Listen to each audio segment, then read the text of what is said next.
Pilot testing pa lamang yung nasa Davao at sa Cebu. Susundan pa ito ng ibang mga lugar sa Visayas at sa Mindanao. Bago matapos ang taon, magsisimula na ang Bataan-Cavite Interlink Bridge.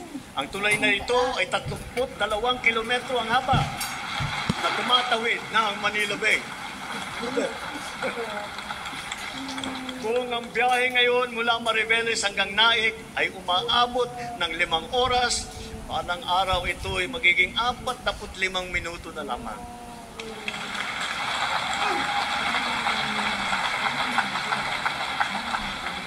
Ang mga riles ng PNR Bicol Line na sinira ng Bagyong Christine ay unti-unti natin pinatitibay at naayos na. Kasama ang Binahan Bridge. Hindi magtatagal, madadagdagan pa ang haba ng linya na ito at aabot sa Ragay, Camarines Sur hanggang Tagkawayan, Quezon. Magiging malaking tulong ito sa ating motoristang nagdadaan sa malubhang traffic mula Quezon hanggang sa Bicol. Sa 2026, inaasahang magbubukas na sa motorista ang bahagi ng extension ng SLEX mula Santa Tomas, Batangas hanggang Chaong, Quezon. Kapag natapos itong buong proyekto, ang dating 4 na oras na biyahe, magiging 1 oras na lang. Kaya inaatasan ko ang DOTR at DPWH na bantayang mabuti ang mga proyekto sa kahabaan ng Quezon patulak ng Bicol at tiyakin tama ang kalidad, matibay, at nasa takdang oras ang pagtatapos. Ang Dalil-Sikiat Bridge na una sa 3 mahalagang tulay na ginagawa ngayon sa Tawi-Tawi, napuksan na. Sa susunod na taon, ang tulay sa Malasa, Lupang Pula ay matatapos na rin. Higit sa lahat, kung may Luzon Spine Expressway Network Program, meron din naman tayong Mindanao Transport Connectivity Improvement Project.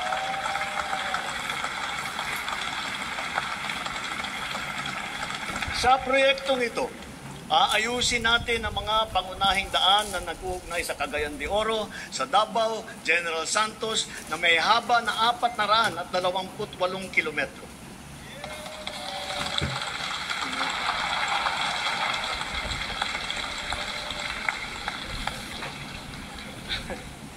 Ang rehabilitasyon ng tulay ng Guadalupe ay sukdulan ng ring kinakailangan.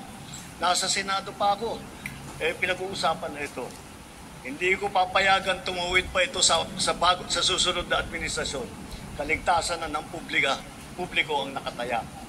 Hindi po isasara ang Guadalupe Bridge. Gagawa muna tayo ng detour bridge sa magkabilang gilid bilang pansamantalaang daanan.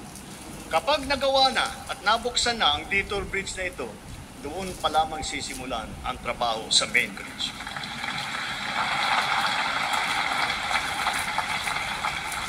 At sa kabila ng mga higanteng tulay na ito, huwag natin kaliligtaan ang mga hanging bridge sa iba't ibang lugar sa ating bansa. Mahalaga ang mga ito sa pang-araw-araw na buhay ng publiko, lalo na yung mga guro at ating mga estudyante. Ilan ang nababalitaan kong insidente na pagbagsak ng mga tulay na ganito. Halimbawa, yung nangyari sa Mitsalip, Zamboanga del Sur at sa iba pang mga lugar. Kawawa naman ang mga kababayan natin walang kamalay-malay na nabiktima at nasasaktan. Napawang mga batang mag-aaral at kanilang mga guro. Sa DILG, DPWH at OPAPRO, buntahan ninyong lahat ng mga ito at suriing mabuti ang kondisyon. Sa tulong ng pamana at iba pang mga programa, ayusin at kumpunihin natin agad lahat sila. Sa mga proyekto, hindi natin papayagan at palalampasin ang mga katiwalian sa pangangasiwa. Ang kapalpakan sa pagdisenyo at sa pagkakagawa, ang mababang kalidad at parupok na materyales, ang pagkaantala ng proyekto, at ang kapabayaan sa tamang pagmentina at pagkumpuni. Halimbawa, sa Kabagan, Santa Maria Bridge na sa Isabela, sinimulan noong 2014, ginastosan ng taong bayan ng 1 bilyon 10 taon tinayo. Nung binuksan, ilang araw pa lang, giba na agad. Napakamahal. Ang tagal ginawa. Ang bilis na sira. San Juanico Bridge naman, 50 taon na nakatayo pa rin hanggang ngayon. Ganun siya katibay. Ngunit nakaligtaan naman ang wastong pagmintina at pagkumpuni sa pagdaan ng mga dekada. Nalagay patuloy sa panganib ang publiko. Hindi po dapat ganito. Sa Build Better More, hindi ang kapakanan, higit ang kapakanan at kaligtasan ng mamamayan ang napakamahalaga. At ang mga proyekto, tama dapat ang disenyo. Mataas dapat ang kalidad, natatapos sa taktang oras, at naaalagaan at namimintina na mabuti.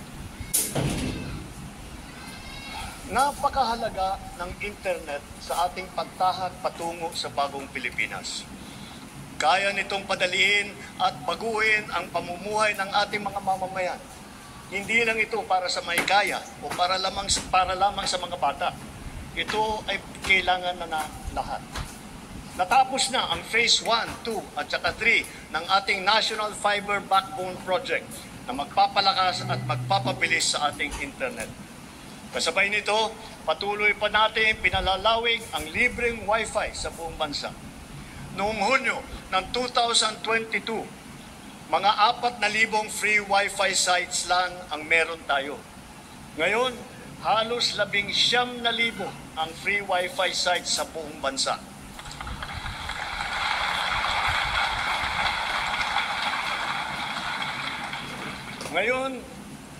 Ngayong taon din, nagsimula na tayong mamigay ng mahigit 1 milyon na SIM card na may libreng data para sa ating mga eskwelahan, lalo na sa mga nasa liblib na buo.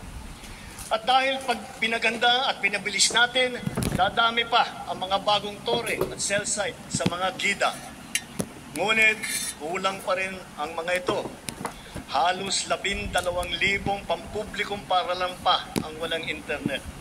Kaya sinusiguro ng DICT at ng DepEd na bago matapos ang taong ito, magkakaroon na ng koneksyon ng internet ang lahat ng pampublikong paaralan.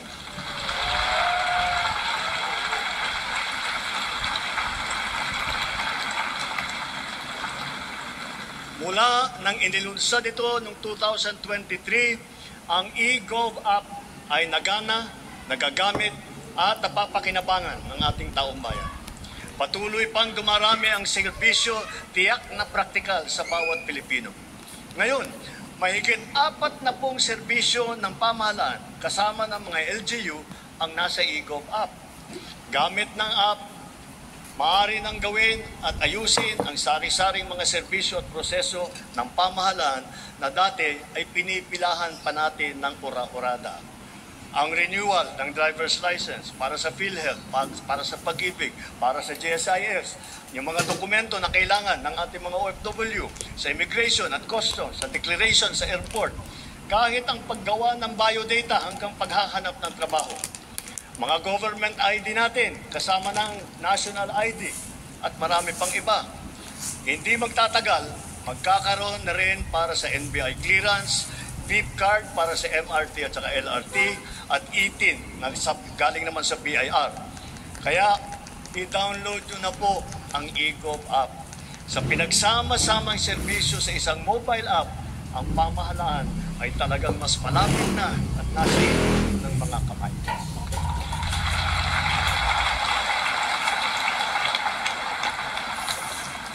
Sa LTO, alam kong tapos nyo ang paghahabol sa paggawa ng mga plaka ng motor na nabinbin mula pa noong 2014. 11 taon. Mula ngayon, gawin ninyo ang lahat na makakaya upang hindi na uli magkaroon ng backlog sa plaka. Dahil kailangan bumawi sa publiko, tiyakin din ninyo na may lalabas na ang rehistro at ang plaka ng bagong sasakyan sa loob ng naipangako ninyong 3 araw.